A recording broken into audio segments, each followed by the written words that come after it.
दोस्तों स्वागत है आप सभी का आपके अपने YouTube चैनल जनसेवा विद नवनीत पर। दोस्तों आज के वीडियो में हम आपको बताएंगे कि किस प्रकार से आपको पंचायत सहायक के पद पर चयनित होने के बाद एक शपथ पत्र बनवाना होगा, जिसमें ग्राम प्रधान और पंचायत सहायक एक दूसरे से इन शर्तों के अधीन जुड़े रहेंगे। अब ये अनुबंध प्रपत्र आप कहां से और किस प्रकार से बनवाएंगे, साथ ही इसका खर्चा आपको मिलेगा या नहीं मिलेगा, इस अनुबंध प्रपत्र के बारे में पूरी जानकारी हम आपको देने वाले हैं। तो दोस्तों बने रहिए हमारे साथ और देखते रहिए इस वीडियो को अंत तक।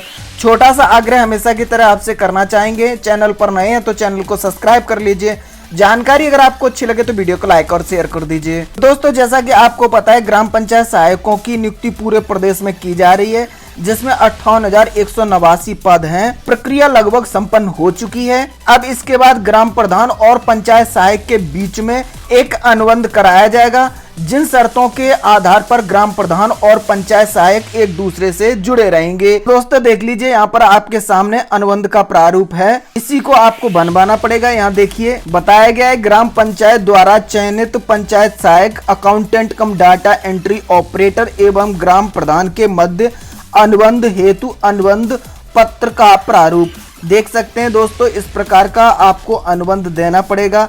ये अनुबंध प्रपत्र 100 रुपए के स्टाम्प पर आपको देना होगा। इस अनुबंध प्रपत्र में सबसे पहले आपकी ज्वाइनिंग की तारीख डाली जाएगी, जिस तारीख को आपने ग्राम पंचायत सहायक के पद का दायित्व संभाला है। उसके बाद आपकी ग्राम पंचायत का नाम, उसके बाद आपके विकास खंड का नाम, उसके बाद आपके जनपद का नाम, इसके बाद आगे ग्राम प्रधान का नाम, साथ ही साथ उनके पिता का नाम और उनका पूरा पता भरा जाएगा। यानी प्रथम पक्ष जो रहेगा वो आपका ग्राम पंचायत का प्रधान रहेगा। द्वितीय पक्ष में आपका ग्राम पंचायत में जो पंचायत सहायक के पद पर जिस व्यक्ति का चयन किया गया उसका नाम और पूरा पता रहेगा। पंचायत सहायक और ग्राम प्रधान इन शर्तों से बंधे रहेंगे। इस संबंध में यहाँ नीचे जानकारी दी गई है, बताया गया है, ग्राम पंचायत में पंचायत सहायक अकाउंटेंट कम डाटा एंट्री ऑपरेटर की संविदा पर नियुक्ति 1 वर्ष से अनधिक अवधि के लिए होगी।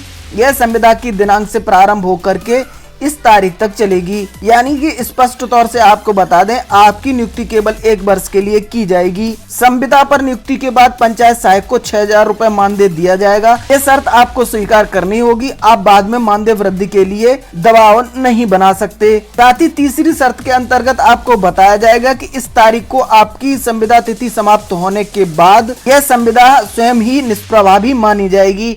यानी इसके लिए आपको कोई अलग से नोटिस जारी नहीं किया जाएगा। जैसे ही आपका 1 साल का समय पूरा होगा, आपकी संविदा स्वयं ही निष्प्रभावी मान ली जाएगी। चौथी शर्त के अंतर्गत ये बताया गया है, पंचायत सहायक कम डाटा एंट्री ऑपरेटर का कार्य संतोषजनक पाए जाने की दशा में ग्राम पंचायत द्वारा नवीन संविदा के आधार पर पंचायत सहायक को नियत अवधि के लिए पुनः रखा जा सकता है। यानी कि अगर आपका कार्य संतोषजनक रहता है तो आपकी संविदा को और 2 साल के लिए बढ़ाया जा सकता है। तो यहाँ से स्पष्ट हो गया कि अगर आपका कार्य ठीक ठाक ग्राम प्रधान को लगता है और उसे लगता है कि ये व्यक्ति उचित तरीके से अपने दायित्वों का निर्वहन कर रहा है, तो उसकी संविदा को 2 साल के लिए और बढ़ा दिया जाएगा। 5वीं शर्त के अंतर्गत आपको घोषणा करनी होगी कि आपका कार्य असंतोषजनक पाया जाता है या आपका आचरण सही नहीं पाया जाता है, तो संविदा अवधि में किसी भी समय पंचायत सहायक डाटा कम एंट्री ऑपरेटर को सुनवाई का अवसर देकर ग्राम पंचायत द्वारा इस संविदा अनुबंध को समाप्त कर दिया जाएगा, जिसके लिए पंचायत सहायक अकाउंटेंट कम डाटा एंट्री ऑपरेटर द्वारा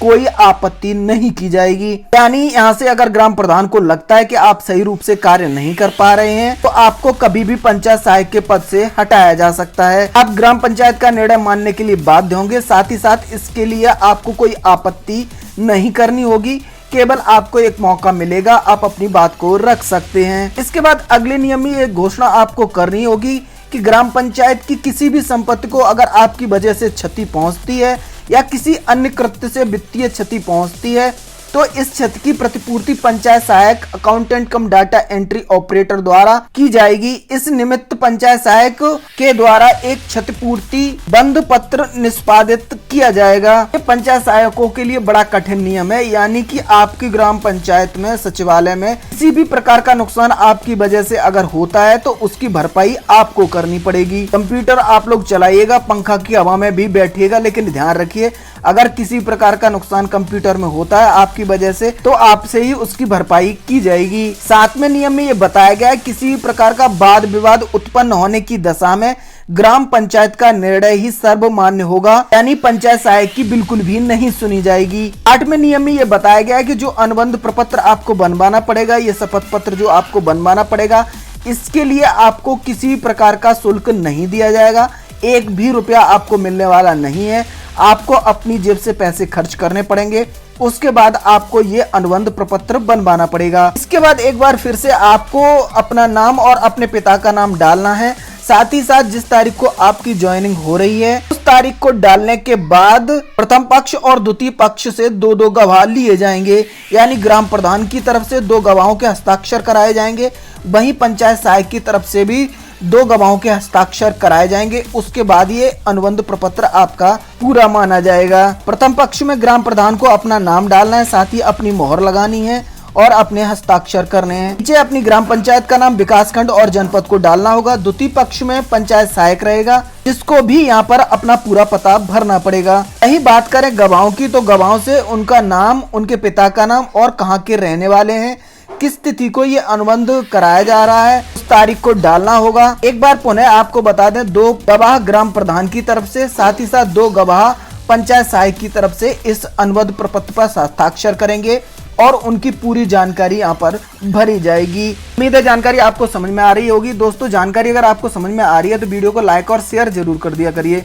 दोस्तों, अब आपको बताते हैं कि किस प्रकार से और कहां पर इस अनुबंध प्रपत्र को आप आसानी से बनवा सकते हैं। तो दोस्तों, आपको बताना चाहेंगे ये अनुबंध प्रपत्र आपका 100 रुपए के स्टाम्प पर बनेगा। इसको आप जिला मुख्यालय या फिर अपनी तहसील में जाकर के आसानी से बनवा सकते हैं। साथ ही आपको बताना चाहेंगे जहां पर भी जो भी वकील लोग नोटरी बनाते हैं वो लोग इस अनुबंध प्रपत्र को आसानी से बना देंगे। आप लोग उनसे जाकर के बनवा सकते हैं, आसानी से बन जाएगा। अनुबंध प्रपत्र में आपको विशेष ध्यान इसी बात का रखना है कि आप जो भी स्टाम्प खरीदेंगे वो 100 रुपए से कम का स्टाम्प नहीं होना चाहिए, यानी ये पूरा मैटर 100 रुपए के स्टाम्प पर वकील द्वारा टाइप किया जाएगा। उसके बाद उसको अपने हस्ताक्षर और मोहर लगानी पड़ेगी। अनुबंध प्रपत्र को पूरा सत्यापित किया जाएगा। उसके बाद इस अनुबंध प्रपत्र को ग्राम पंचायत में जमा करा लिया जाएगा। आप चाहें तो इसकी एक फोटोकॉपी करा के अपने पास भी रख सकते हैं। ओरिजिनल अनुबंध प्रपत्र आपकी ग्राम पंचायत के पास जमा रहेगा। साथ ही साथ इस